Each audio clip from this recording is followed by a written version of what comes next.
आम्हाला रोजच तुम्ही ऐकता. खरं तर तुमच्या मनामध्ये जी तुमची सगळ्यात महत्वाची इच्छा आहे की प्रदीपनं त्याचा प्रिपरेशनचा अनुभव जो आहे हा तुमच्या पुढे मांडावा आणि तुम्हाला या परीक्षा तुम्ही ज्या परीक्षांची तयारी करताय त्यातले वेगवेगळे टप्पे जे आहेत या टप्प्यांच्या बद्दल त्यानं मार्गदर्शन करावं. आपण खूप जास्त वेळ औपचारिक बाबींच्या मध्ये घालवत नाहीये. मी प्रदीपला विनंती करतो की त्यांनी आपलं मनोगत जे आहे हे व्यक्त करावं. थँक्यू. Good morning everyone. आज खरं तर मला आपल्या या युनिक परिवारामध्ये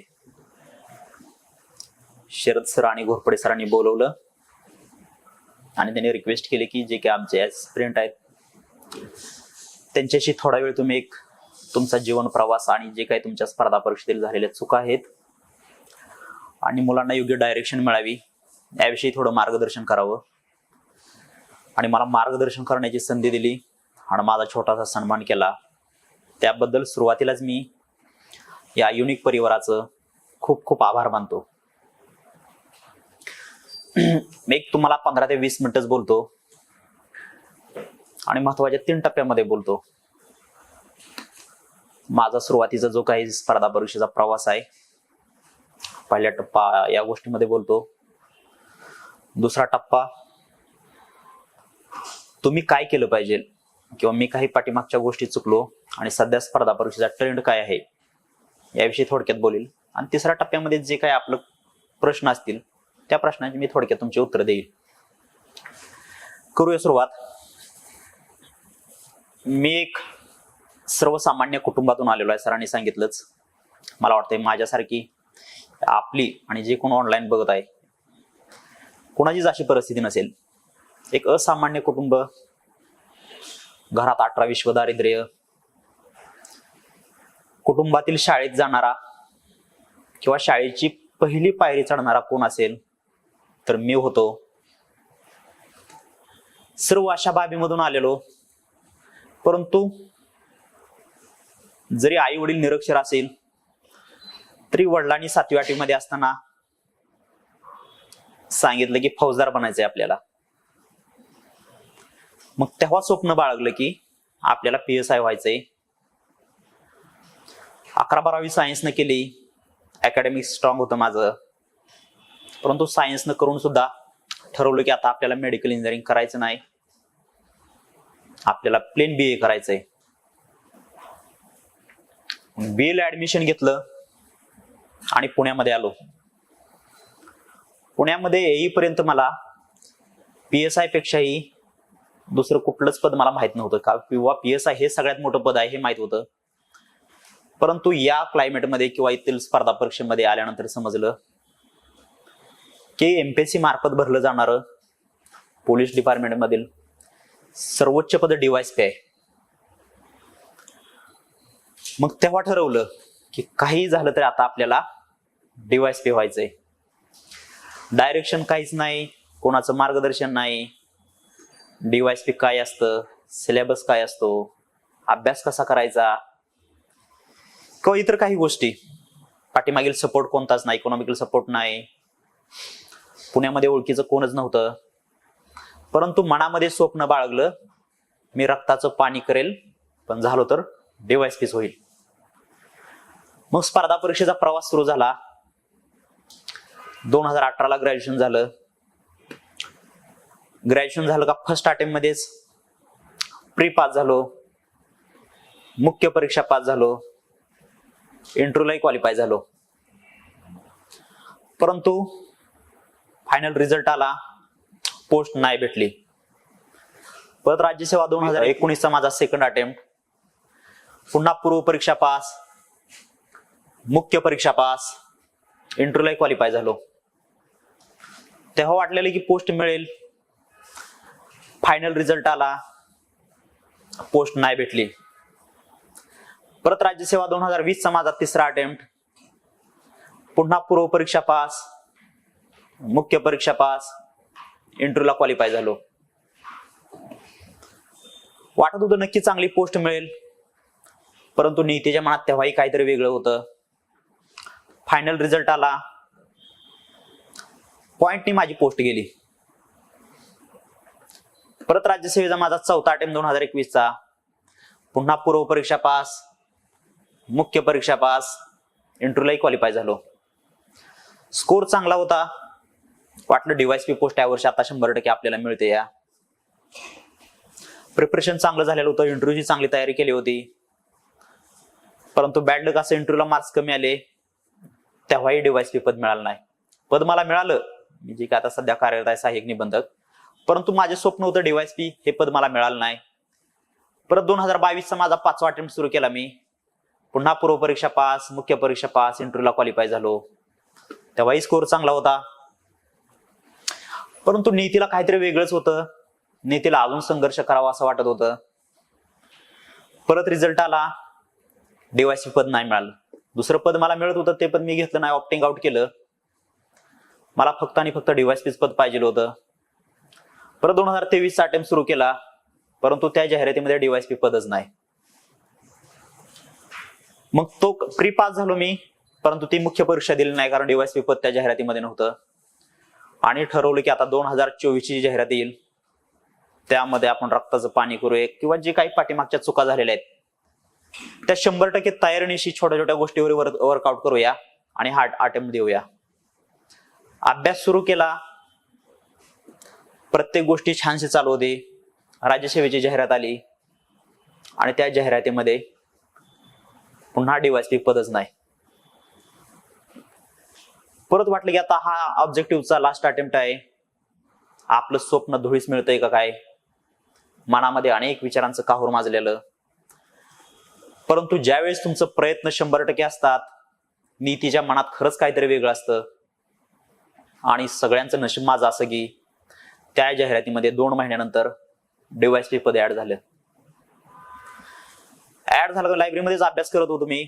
खाली आलो, सगळे मित्र गोळा झाले आणि सगळ्यांनी तेव्हा डिक्लेअर केलं की भाऊ आपले ह्या वर्षी 100% डीवायएसपी आहेत. चांगल्या पद्धतीने अभ्यास केला. पूर्व परीक्षा पास झालो.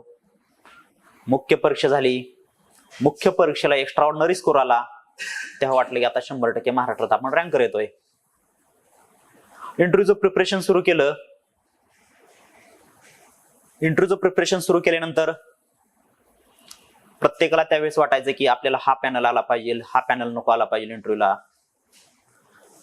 एक पॅनल इंटरव्ह्यू मध्ये म्हणत होत, म्हणजे सगळ्या मुलांचा गैरसमज होता की हे पॅनल इंटरव्ह्यूला मार्क्स देत नाहीत, काय झालं तरी आपल्याला हे पॅनल नको यायला. मलाही साहजिकच वाटायला लागलं की हे पॅनल आपल्याला इंटरव्ह्यूला नाही आले पाहिजेत. 30 ऑक्टोबर 2025ला इंटरव्ह्यू मुंबईमध्ये होता. सकाळी एमपीएससी ऑफिसमध्ये प्रवेश केला 8 वाजता. प्रवेश केल्यानंतर 9 वाजता समजलं की जे पॅनल आपल्याला नको होता तोच पॅनल इंटरव्ह्यूला आलाय. 5 मिनिटं थोडा कॉन्फिडन्स डाऊन झाला. तेव्हाही वाटलं की स्वप्न आपलं यावेळेस पण आता धुळीस मिळतंय काय. 6-7 वर्षाचा संघर्ष आहे आणि काय आपल्या नशिबाचं डीवायएसपी पद दिसत नाही. परंतु लगेच त्यामधून सावरलं.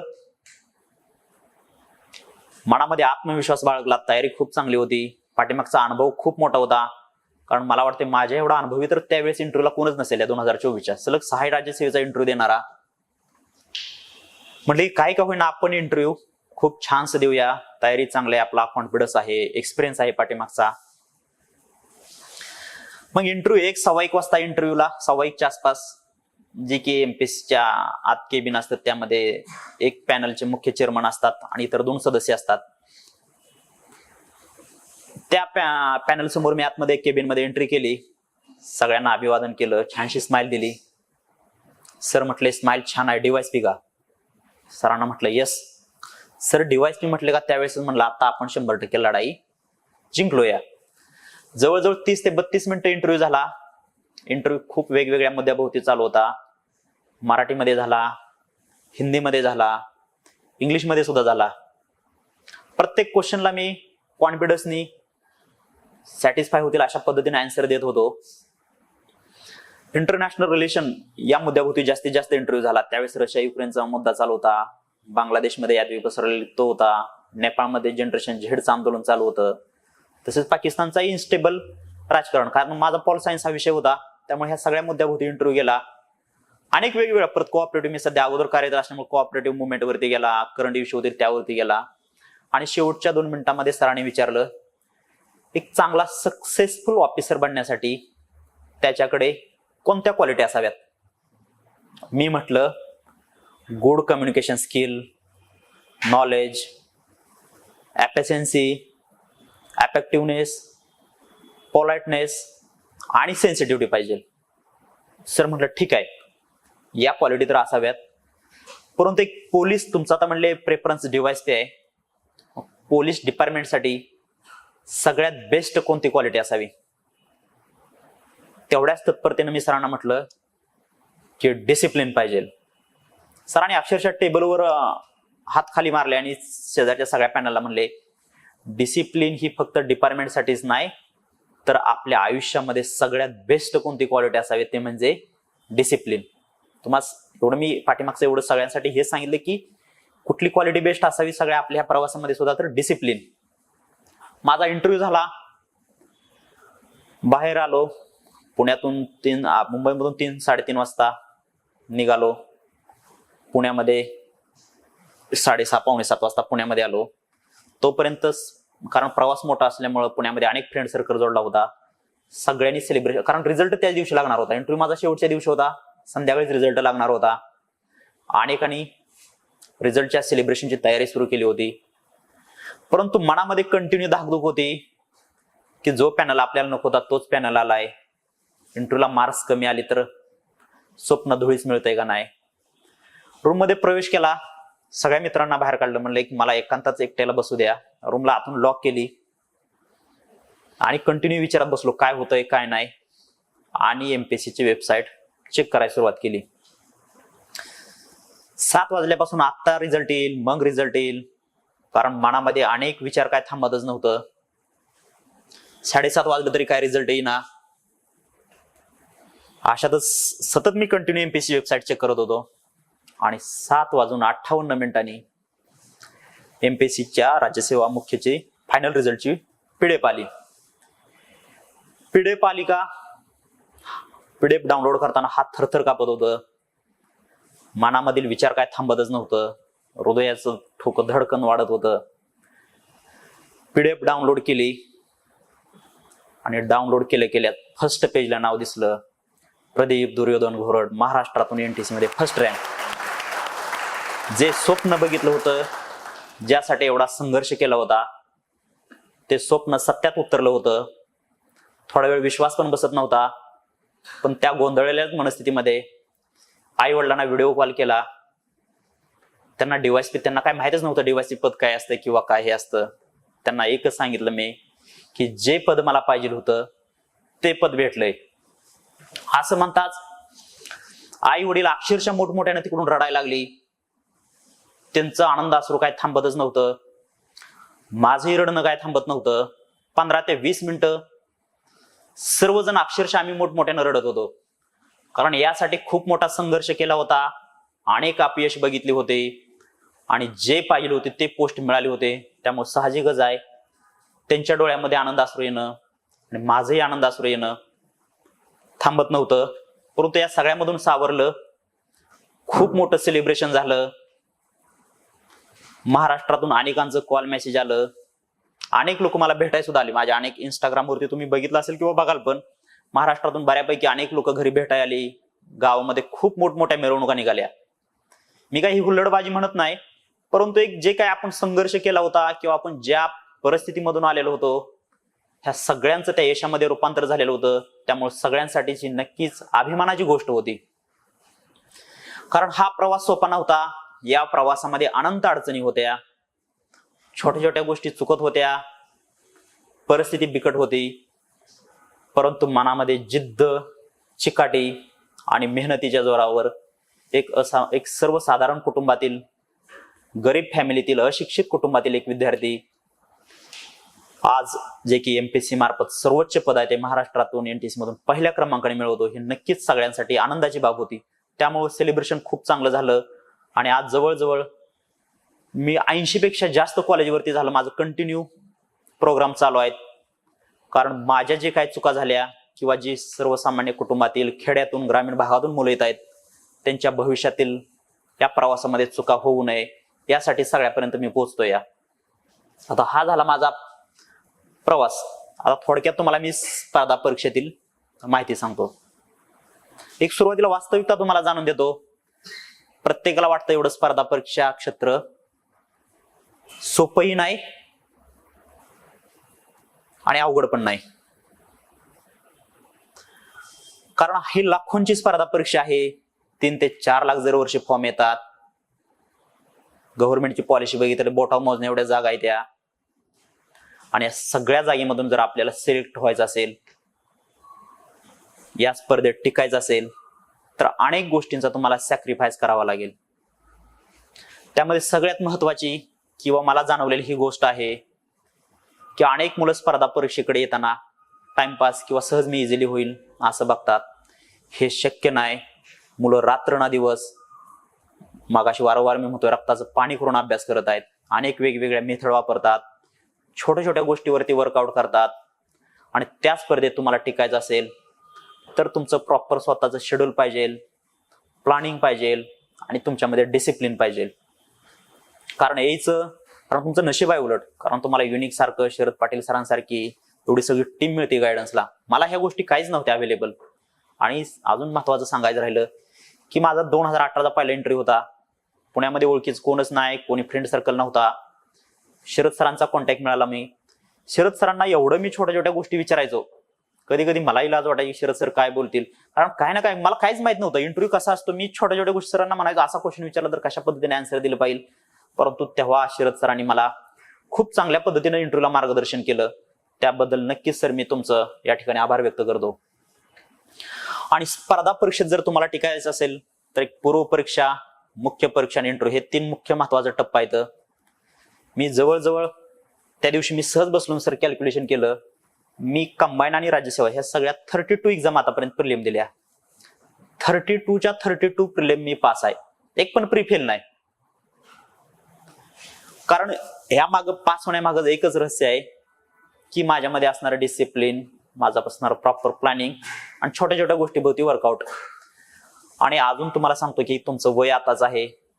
त्या वयामध्ये आपल्याला कळत नाही. फ्लो मध्ये अनेक जण वाहत जातात. तुम्ही निवडताना महत्वाचा फ्रेंड सर्कल निवडा. कारण ग्रामीण भागामध्ये सगळीकडे एक म्हण माहित आहे, सगळ्यांना माहित असेल, एक आंब्याची थैली असेल आणि त्या थैलीमध्ये एक आंबा जर खराब असेल तर अख्खी थैली खराब होते. त्याप्रमाणे आपण निवडताना आपला जो फ्रेंड सर्कल आहे तो फ्रेंड सर्कल चांगला असला पाहिजे, कंटिन्यू अभ्यासाभोवती चर्चा करणार असला पाहिजे आणि डिसिप्लिनवाला असला पाहिजे. आता तुम्हाला सगळ्यांना मी एक छोटीशी गोष्ट सांगतो. एक छोटस गाव असतं. त्या गावामध्ये एक शिल्पकार असतो. मग ते शिल्पकार ठरवतो की मला गावामध्ये सुंदर मूर्ती बनवायची आहे. मग तो एक दिवशी पहाटे उठतो, डोंगरामध्ये जातो आणि डोंगरातून 2 मोठे असे दगड घेऊन येतो. घेऊन आल्यानंतर ते एका दगडाभोवती ते शिल्पकाम चालू करतात. ठराविक दिवस जातात, 5-6 महिने जातात. काही ठराविक काम झाल्यानंतर तो दगड तुटतो. मग परत ते दुसरा दगड आणलेला असतो. त्या दुसऱ्या दगडाभोवती ते शिल्पकाम चालू करतात. शिल्पकामाला खूप दिवस जातात, वर्ष जातं, 1.5 वर्ष जातं. तो दगड तुटत नाही आणि काही दिवस गेल्यानंतर त्या दगडामधून सुंदर अशी मूर्ती तयार होते. एवढी छानशी मूर्ती तयार होते. आसपासच्या पंचक्रोशीतील किंवा गावाच्या भागातील अनेक लोक ती मूर्ती पाहायला येतात आणि त्या गावातील गावकरी ठरवतात की ती मूर्ती आता आपल्याला मुख्य मंदिरामध्ये प्रतिष्ठापना करायची आहे. मग सर्व गावकरी त्या मूर्तीची वाजत गाजत मिरवणूक काढत पूजा अर्चा करत प्रतिष्ठापना करतात. अनेक लोक रोज येतात, त्या मूर्तीला फुले वाहतात, पूजा करतात, पाया पडतात. लोकांची गर्दी वाढते.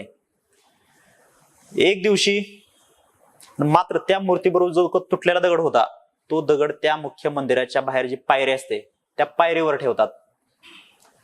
मग त्या पायरीवर ठेवलेला तो दगड विचारतो आतल्या मूर्तीला की आपल्या दोघांना तर सोबतच आणलेलं, मात्र रोज लोक येतात, मला तुडवून पुढे जातात आणि तुला मात्र पूजा अर्चा करतात, फुले वाहतात, नमस्कार करतात, नतमस्तक होतात. असं काय विशेष घडलं? मग ती आतली मूर्ती सुंदर अशी उत्तर देते. मग ते ज्या वेळेस संघर्ष चालू होता तो संघर्ष मी सहन केलाय, त्यामुळं मी आत आहे, तू संघर्ष सहन केला नाही त्यामुळे तू बाहेर आहे. आपल्या जीवनाचं सुद्धा सर्व विद्यार्थी मित्रांनो असंच रहस्य आहे. जर आपला संघर्ष करायचा असेल आपल्याला तर त्या आतल्या मूर्तीप्रमाणे आपण सगळ्यांनी सहन केला पाहिजे, तरच तुम्हाला सक्सेस मिळू शकतं. कारण ही काय स्पर्धा परीक्षा सोपी नाही. तुम्हाला एक जास्त दिवस म्हणत आता मला एक अटेम्प्ट जास्त लागलं, पण तुम्हाला सगळ्यांना एवढा अटेम्प्ट लागतील असं अजिबात नाही. कारण तुम्हाला व्यासपीठ चांगला आहे, गायडन्स चांगला आहे. प्रत्येक 2-3 वर्षामध्ये पण होचाल, परंतु जे काय करायचं ते तुम्हाला 100% द्या, फोकसने द्या. कारण हे 4-5 वर्षच तुम्हाला संघर्ष करायचा आहे. 4-5 वर्ष संघर्ष केला तर राहिलेलं सर्व आयुष्य तुम्हाला राजासारखं जगायचं आहे. कारण या दिवसात जर तुम्ही संघर्ष केला नाही, टाइमपास केला, तर सर्व उर्वरित आयुष्य तुम्हाला जे राहिलेलं आहे ते तुम्हाला परत संघर्षात काढावं लागेल. त्यामुळे सगळ्यांनी तुम्ही आता ठरवा की तुम्हाला एक 5 वर्ष संघर्षात काढायचे का परत राहिलेलं तुमचं काय 50-60 वर्षाचं आयुष्य असेल ते संघर्षात काढायचंय. इथं आलाय तुम्हाला तुमचं आई वडील रात्रना दिवस काबाड कष्ट करून, ऊन वारा पाऊस याची कोणतीही तमा न बाळगता कष्ट करून त्यांचे स्वप्न पूर्ण करण्यासाठी तुमच्यासाठी प्रयत्न करत आहेत, तुम्हाला पैसे पुरवत आहेत, किंवा ते अभिमानाने इतरांपर्यंत सांगत आहे की माझा मुलगा मुलगी अभ्यास करते, अधिकारी होईल, हे पोस्ट काढेल. त्यामुळे त्यांच्या स्वप्नांना अजिबात तुम्ही तडा जाऊ देऊ नका. कंटिन्यू तुमच्या डोळ्यापुढे तुमचं आई वडील ठेवा, आई वडिलांचं स्वप्न पूर्ण करा. हीच खूप महत्वाची सगळ्यात गोष्ट आहे ना. अजून तुम्हाला जाता जाता सांगेल, प्रत्येकाच्या आई वडिलांना शेवटी काय ना काय झालं तरी आनंद वाटतोच, परंतु सगळ्यात मोठा आनंद केव्हा असतो तर तुमच्या आई वडिलांच्या डोळ्यातून जेव्हा आनंद अश्रू येतील, तोच मला वाटतं सगळ्यात महत्वाचा तुमच्यासाठी किंवा त्यांच्यासाठी सर्वात आनंदाचा क्षण असेल. आता स्पर्धा परीक्षा सांगायचं झाले तर मी थोडं प्रिलिम वरती बोलतो. अनेक जण मला वाटते प्रिलिमची तयारी करत असतील. प्रिलिम वरती तुमची महत्वाची स्टँडर्ड बुक लिस्ट असली पाहिजे, तुमचं प्रॉपर टाइम टेबल असलं पाहिजे. माझ्यामध्ये डिसिप्लिन अशी होती, माझं 24 तासाचं शेड्यूल ठरलेलं असायचं. एक मिनिटाचं सर माझं शेड्यूल होतं, 1 मिनिट सुद्धा कुठं करायचा काय करायचं असं प्रॉपर शेड्यूल असायचं. अभ्यासिकेत मी बरोबर 7:05 माझं ठरलेलं असायचं. 7:05 मी लायब्ररीमध्ये बसणार म्हणजे बसणार. 7:06 किंवा 7 मिनिटं सुद्धा नाही. एवढं माझं प्रॉपर माझ्यामध्ये डिसिप्लिन होतं, शेड्यूल ठरलेलं होतं. आणि जे काय प्लॅनिंग होतं, मी म्हणत नाही की तुम्हाला 24 तासापैकी 15-15, 20-20 तास अभ्यास करा. तुम्ही 10 तास अभ्यास करा, परंतु प्रोडक्टिव्ह स्टडी करा. अभ्यासामध्ये आउटपुट मिळेल असा स्टडी करा. आणि सगळ्यांनी आजच प्रत्येकाने स्वतःचं टाइम टेबल ठरवा. तुम्ही क्लासला किती वेळ देणार आहे, अभ्यास किती वेळ करणार आहे, तुमचा ब्रेकफास्टचा टाइम, लंचचा टाइम, डिनर असेल किंवा तुमच्या फ्रेंड सर्कल बरोबर थोडा गप्पेचा टाइम, आई वडिलांसोबत बोलण्याचा टाइम, हे प्रत्येकाने आता सेट करा. ते खूप महत्वाचं आहे. टार्गेट सेट करा आणि स्वप्न मोठी बाळगा, तरच तुम्हाला आयुष्यात सक्सेस नक्की मिळेल. मी जेवढ्या प्रिलिम दिल्या आतापर्यंतच्या, कंबाईनच्या प्रिलिम दिल्या, त्यावेळेस आमच्या वेळेस 40-45 प्रिलिमचं कट ऑफ लागायचं. तेव्हा मला कंबाईनला स्कोर 80-82 कंबाईनला स्कोर असायचा. राज्यसेवेचा ज्यावेळेस 110-112 कट ऑफ प्रिलिमचा लागायचा, 165-170 मला प्रिलिमला स्कोर असायचा. कारण तुमचं स्वप्न मोठं असलं पाहिजे, टार्गेट चांगलं असलं मोठं असलं पाहिजे, तरच तुम्ही तिथपर्यंत जाऊ शकता. आणि प्रयत्न तुमचे 100% असलं पाहिजे. हे प्रिलिमचं रहस्य आहे. महत्वाचे स्टँडर्ड बुक लिस्ट निवडा, चांगले टेस्ट सिरीजचा यूज करा. आणि स्पर्धा परीक्षेत प्रिलिम तर आता काही ऑब्जेक्टिव्ह आहे, जास्तीत जास्त PYQ सोडवा. जेवढं PYQ सोडवाल तेवढी तुम्हाला प्रिलिम सोपी जाईल. मुख्य परीक्षा तर सगळी राज्यसेवाच करतायत ना. मुख्य परीक्षा तर डिस्क्रिप्टिव्ह आहे, तुमचा जो काही ऑप्शनल आहे त्याची चांगली तयारी करा, जास्तीत जास्त लिखाणाची प्रॅक्टिस करा, टेस्ट सिरीज सोडवा. आणि इंटरव्ह्यूला तर तुम्हाला खूप चांगलं मार्गदर्शन आहे, अनुभवी सगळी टीम आहे. आणि तुम्हाला अजून काय अडचण आली तर तुमच्यासाठी मी सुद्धा स्वतः अवेलेबल आहे. कधीही मला तुम्ही इंस्टाग्रामला मेसेज करा किंवा विचारा, एनी टाइम मी तुमच्यासाठी अवेलेबल असेल. कारण मला खूप आवडत, मी अनेकांना सर मार्गदर्शन करतोय किंवा माझ्यामुळे अनेक मुलं सुद्धा सक्सेस झाली. की आपल्या आयुष्यात जे चुका झाल्या किंवा स्पर्धा परीक्षा प्रवासात झाल्या ते तुमच्या चुका होऊ नये यासाठी मी तुम्हाला सगळ्यांसाठी नीट टाइम अवेलेबल असेल. परंतु प्रयत्न हे तुमचं 100% मनाप्रमाणे असलं पाहिजे. आणि तुमचं ध्येय एवढं टार्गेट ओरिएंटेड असलं पाहिजे. त्याविषयी तुम्हाला मी थोडक्यात सांगतो. प्रत्येकाला कौरव आणि आपलं महाभारत माहित आहे. महाभारतामध्ये 2 पात्र आहेत, कौरव आणि पांडव. सगळ्यांचे शिष्य द्रोणाचार्य असतात. त्या शिष्याने एक दिवशी ते जंगलामध्ये घेऊन जातात. त्या जंगलातील एका झाडाभोवती ते झाडावर ते एक लाकडी पक्षी तयार करतात आणि त्या सगळ्यांना सांगतात की त्या पक्ष्याचा तुम्हाला डोळा उडवायचा आहे. मग प्रत्येक शिष्य येतो, प्रयत्न करतो, पक्षाचा डोळा कुणालाच उडत नाही. सगळ्यात शेवटी नंबर येतो अर्जुनावरती. अर्जुन येतात, बरोबर ते हे घेतात धनुर्चारीची मशीन आणि त्या पक्षाचा डोळा उडवतात. ते गुरु त्या शिष्यांना सगळ्यांना विचारतात की प्रत्येकाला विचारतात की तुम्हाला झाडावरती काय दिसलं. अनेक जण सांगतात त्या झाडावर मला पाने दिसली, फुले दिसली, फळ दिसलं, झाडाच्या फांद्या दिसल्या. अर्जुनावरती नंबर येतो. अर्जुनाला विचारतात तुला झाडावरती काय दिसलं. तर अर्जुन म्हणतात मला त्या झाडावरती फक्त आणि फक्त त्या पक्ष्याचा डोळा दिसला. तसंच मित्रांनो, तुमच्या सुद्धा स्पर्धा परीक्षेत अभ्यास करताना फक्त आणि फक्त तुमचं टार्गेट हे तुमचा अभ्यास आणि तुमचं जे काही स्पर्धा परीक्षेचं मार्क्स आहे हे टार्गेट असलं पाहिजे. नक्कीच तुम्ही अर्जुनाप्रमाणे आयुष्यात किंवा ह्या स्पर्धा परीक्षा प्रवासात यशस्वी झाल्याशिवाय राहणार नाही. आणि अजून सांगायचं झालं तर प्रत्येक वारंवार मी तीच गोष्ट सांगतोय, द्यायचं असेल तर तुम्ही 100% द्या मित्रांनो, तरच ह्या स्पर्धा परीक्षेत थांबा. नाहीतर माझा खरंच प्रामाणिकपणे सल्ला असेल की हे क्षेत्र टाइमपासचं अजिबात नाही. 100% द्यायचं असेल तर थांबा, नाहीतर नसेल तर लवकर यातून ब्रेक घ्या आणि इतर खूप अजून ऑपॉर्च्युनिटी आहेत तिकडे जावा. कारण ह्या सगळ्यांचं परत तुम्हाला ज्यावेळेस तुमच्या आयुष्यातून वेळ निघून जाते तेव्हा समजतं की आपण टाइम वेस्ट केलाय, त्यातून हाती आपल्याला आउटपुट काय चालणार. मात्र एमपीएससीचं किंवा युपीएससीचं एक रहस्य आहे, जो 100% प्रामाणिकपणे प्रयत्न करतो त्याला हे कॉम्पिटेटिव्ह एक्झाम कधीच निराश करत नाही. तुम्हाला 100% काय ना काय फुल ना फुलाची पाकळी देणार, परंतु कधी देणार तर जेव्हा तुमचं प्रयत्न हे 100% असतील तेव्हा तुम्हाला स्पर्धा परीक्षा यश देणार. आणि मला वाटतं बऱ्यापैकी अनेक जण आता तुम्ही सिरियस झालेला दिसत आहात, पण एवढं सिरियस पण राहू नका. मी तुम्हाला वास्तविकता जाणवून दिली. अभ्यास करताना नेहमी हसत खेळत रिलॅक्स मोडमध्ये, परंतु डिसिप्लिन आणि प्रामाणिकपणे करा. अजिबात टेन्शन फ्रस्ट्रेशन किंवा ह्यामध्ये करू नका. हसत खेळत एन्जॉय मध्ये अभ्यास करायचा. तुम्ही हिस्ट्री वाचताय, किती हिस्ट्री खूप एवढं छान आहे आपल्याला, पाठीमागचा इतिहास पाक तुमचा एन्शियंट मिडिवल किंवा मॉडर्न किती समजतोय तुम्हाला. अख्खा जग समजतंय, इंडिया समजतंय, महाराष्ट्र समजतोय. पॉलिटिक्स सांगायला गेलं तर तुम्हाला अख्खं देशाचं राजकारण, महाराष्ट्राचं राजकारण, IR इंटरनॅशनल रिलेशन एवढं समजते. ते इकॉनॉमिक्सची देशाची अर्थव्यवस्था काय आहे, सगळे विषय एवढं इंटरेस्टिंग सब्जेक्ट आहेत. त्यामुळे यातून टेन्शन घेण्यासारखं काय, उलट ही स्पर्धा परीक्षा ही एन्जॉय आणि काहीतरी आपल्याला नॉलेज नवीन मिळतं. या एवढं छानसं तुम्हाला हे सगळं स्पर्धा परीक्षा सिलेबस तयार करणारी एवढा छानसा सिलेबस बनवलेला आहे. त्यामुळे ह्या प्रोसेसकडे तुम्ही एक आनंद आणि चांगल्या पद्धतीने एन्जॉयमेंट म्हणून केला तर नक्कीच सक्सेस राहील. खूप कोणी टेन्शन घेऊ नका, आयुष्यात सिरियस राहू नका. फक्त एक स्वतःमध्ये डिसिप्लिन ठेवा आणि प्रामाणिक, पुन्हा आणि तेच सांगतोय, 100% प्रामाणिकपणे प्रयत्न करा. नक्कीच तुम्हाला आयुष्यात सक्सेस भेटल्याशिवाय राहणार नाही. तुम्ही जेव्हा सक्सेस व्हाल किंवा माझ्यापर्यंत समजेल की आपल्या मीच लेक्चर दिलं तर त्या अकॅडमीतील किंवा तुम्ही सिलेक्ट झालेला आहे, नक्कीच तेव्हा मला अभिमान वाटल्याशिवाय राहणार नाही. आणि मला या ठिकाणी युनिक अकॅडमी आणि शरद पवार सरांनी बोलवलं. खूप वेळ झालं, तुम्ही एवढ्या शांत, एवढा आवाज सायलेंट मध्ये एखादी टाचणी पडेल तरी आवाज येईल, एवढ्या शांत सिरियस मूड मध्ये प्रत्येक जण ऐकत आहात. खूप छान वाटलं. आणि ह्या माझ्या 15-20 मिनिटाच्या लेक्चरचा मला वाटतं आपल्या सगळ्यांसाठी खूप फायदा होईल. यातून तुम्ही नक्कीच प्रेरणा घ्याल आणि स्पर्धा परीक्षा जे आहेत ते यशस्वी झाल्याशिवाय राहणार नाहीत. तुम्हा सगळ्यांना माझ्याकडून खूप खूप शुभेच्छा देतो आणि थांबतो. जय हिंद, जय महाराष्ट्र.